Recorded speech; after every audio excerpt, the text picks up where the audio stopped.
Assalamualaikum warahmatullahi wabarakatuh.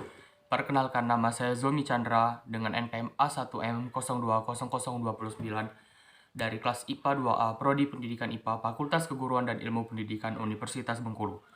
Baiklah, di sini saya akan melaksanakan ujian tengah semester dari mata kuliah bimbingan dan konseling.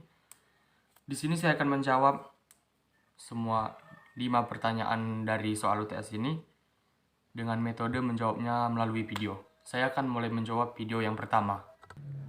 Baiklah, saya akan menjawab soal yang pertama, yaitu tentang apa itu bimbingan dan konseling.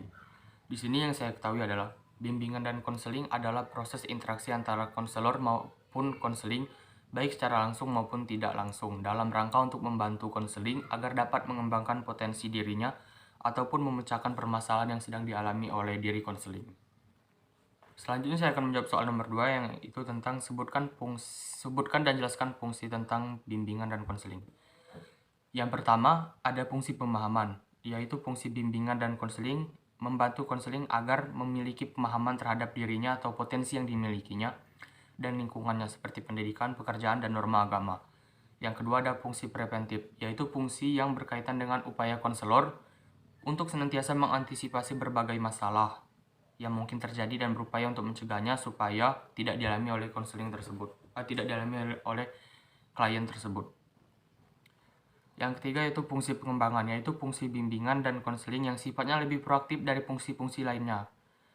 Konselor senantiasa berupaya untuk menciptakan lingkungan belajar yang kondusif yang memfasilitasi perkembangan klien. Yang keempat yaitu fungsi penyembuhan, yaitu fungsi bimbingan dan konseling yang bersifat kuratif. Yang kelima, fungsi penyaluran, yaitu fungsi bimbingan dan konseling dalam membantu klien memilih kegiatan ekstrakurikuler, jurusan atau program studi, dan memantapkan penguasaan karir atau jabatan yang sesuai dengan minat bakat, keahlian, dan ciri-ciri dari klien tersebut. Yang selanjutnya ada fungsi adaptasi, yaitu fungsi membantu para pelaksana pendidikan, kepala sekolah, dan staf guru bimbingan dan konseling untuk menyesuaikan program pendidikan terhadap latar belakang pendidikan, minat, kemampuan, dan kebutuhan konseling. Selanjutnya itu fungsi penyesuaian, yaitu fungsi bimbingan dan konseling dalam membantu klien agar dapat menyesuaikan diri dengan lingkungan secara dinamis dan konstruktif. Selanjutnya yaitu fungsi perbaikan, yaitu fungsi bimbingan dan konseling untuk membantu konseling sehingga dapat memperbaiki kekeliruan dalam berpikir, berperasaan, dan bertindak. Yang selanjutnya yaitu fungsi fasilitasi, memberikan kemudahan kepada konseling dalam mencapai pertumbuhan dan perkembangan yang optimal, serasi, selaras, dan seimbang seluruh aspek dalam diri klien tersebut. Yang terakhir yaitu fungsi pemeliharaan, yaitu fungsi bimbingan dan konseling untuk membantu klien supaya dapat menjaga diri dan mempertahankan situasi kondusif yang telah tercipta dalam dirinya. Selanjutnya saya akan menjawab soal nomor 3, jelaskan dan sebutkan asas-asas dalam bimbingan dan konseling. Yang pertama, yang jelas yaitu asas kerahasiaan. Asas kerahasiaan adalah asas yang menuntut privasi atau identitas klien dirahasiakan beserta segenap data dan keterangannya agar tidak bocor kepada orang lain di lain hari nanti. Yang kedua, asas kesukarelaan adalah asas yang menghendaki adanya kesukaan dan kerelaan peserta didik atau klien mengikuti atau menjalani layanan kegiatan yang diperuntukkan baginya. Yang ketiga yaitu asas kekinian, merupakan asas yang menghendaki agar objek sasaran layanan bimbingan dan konseling yakni permasalahan yang dihadapi peserta didik atau klien dalam kondisi sekarang. Yang keempat, asas keterbukaan, yaitu merupakan asas yang tidak kontradiktif dengan asas kerahasiaan, karena keterbukaan yang dimaksud menyangkut kesediaan menerima saran-saran dari guru bimbingan dan konseling dan kesediaan membuka diri demi kepentingan untuk memecahkan masalah tersebut. Asas yang kelima yaitu kemandirian. Asas kemandirian yakni peserta didik atau klien sebagai sasaran layanan bimbingan dan konseling diharapkan menjadi individu-individu yang mandiri dengan ciri-ciri mengenal dan menerima diri sendiri dan lingkungannya, mampu mengambil keputusan, mengarahkan serta mewujudkan diri sendiri. Yang keenam, asas kegiatan, yaitu menghendaki agar peserta didik atau klien yang menjadi sasaran layanan berpartisipasi secara aktif di dalam penyelenggaraan layanan atau kegiatan bimbingan. Yang ketujuh, asas kedinamisan, yaitu asas bimbingan dan konseling yang menghendaki agar isi pelayanan terhadap sasaran pelayanan konseling yang sama hendaknya selalu bergerak maju, tidak monoton dan terus berkembang, serta berkelanjutan sesuai dengan kebutuhan dan tahap perkembangannya dari waktu ke waktu atau dari masa ke masa. Kedelapan, asas keterpaduan, yaitu asas yang menghendaki agar berbagai layanan dan kegiatan bimbingan dan konseling, baik yang dilakukan oleh guru pembimbing maupun pihak lain, saling menunjang, harmonis, dan terpadukan. Yang kesembilan, asas kenormatifan, yaitu asas yang menghendaki agar segenap layanan kegiatan bimbingan dan konseling didasarkan pada norma-norma, baik norma agama, hukum, peraturan adat istiadat, ilmu pengetahuan, dan kebiasaan-kebiasaan yang berlaku di daerah sekitar tersebut. Yang ke-10, asas keahlian. Para pelaksana layanan bimbingan konseling hendaklah tenaga yang benar-benar ahli dalam bidang bimbingan dan konseling, atau orang yang sengaja dibekali ilmu bimbingan dan konseling. Artinya adalah memang benar-benar guru yang menempuh pendidikan bimbingan dan konseling, bukan guru cabutan.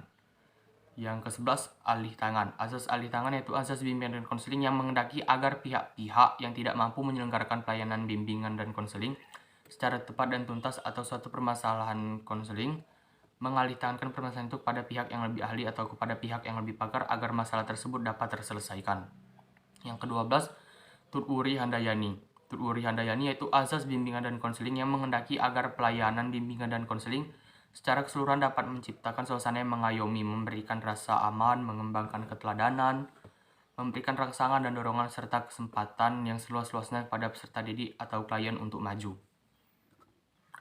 Saya akan menjawab soal selanjutnya atau soal nomor 4, yaitu tentang sebutkan dan jelaskan tentang kesalahpahaman tentang bimbingan dan konseling di sekolah.